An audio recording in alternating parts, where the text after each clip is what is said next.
فضلا هداك عصبتها جنال كينا سبسكرايب صار قبلالك نفروع مهدسني. ومحي هدفك aad nolosha ka leedahay suuragal ma tahay in aad u safarto magaalo aadan garanaynin magaceeda dhanka ay ka jirto iyo waliba masaafada ay ku jirto adigoo ruux kale aan isku haleynaynin dabcan jawaabtu waa iska caddahay suuragalna ma noqon karto in aad aado meel aad rabto adigoo aan ka helin xog ku saabsan sida magaceeda oo kale safar kooban oo saacado ama daqiiqado uun qaadanaya haddii uusan suuragal ahayn qorshe la'aan maxaa u malaynaysaa safarka nolosha oo idil nolosha waa safar u baahan qorsheyn iyo in loo sameeyo yool ay hiigsato oo ay ku dadaasho xaqiijintiisa iyadoo raacaysa qorshe ay u degsatay dadka nolosha ku guuleysta waa dadka leh yool ay hiigsadaan isla markaana u dejiyo qorshe oo ah jaranjaradii ay ku fuuli lahaayeen higsigooda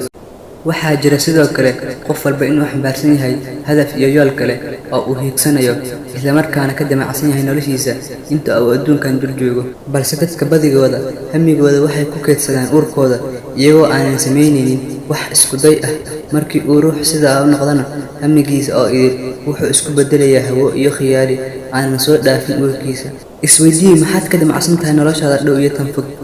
waa qasab qofka bini'aadamka ah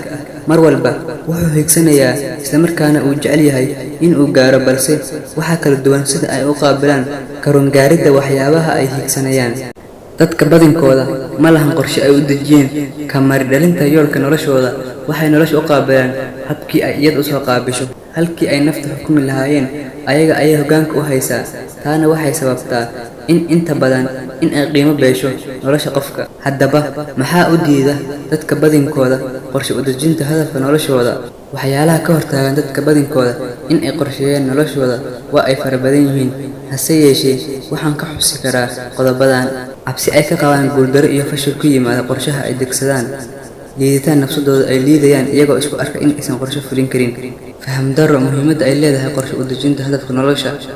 xishood iyo cabsi ay ka qabaan in ay bulshada la yaabto dhagaysta waa muhiim in uu ku cad yahay hadafka aad nolosha ka leedahay isweydii maxaad u nooshahay waa maxay hadafka fog ee aad nolosha ka damacsan tahay mar haddii aad jawaab u hesho su'aalahaas waxaa kuu sahlanaan doonta qorshe u dejinta xaqiijinta hadafka noloshaada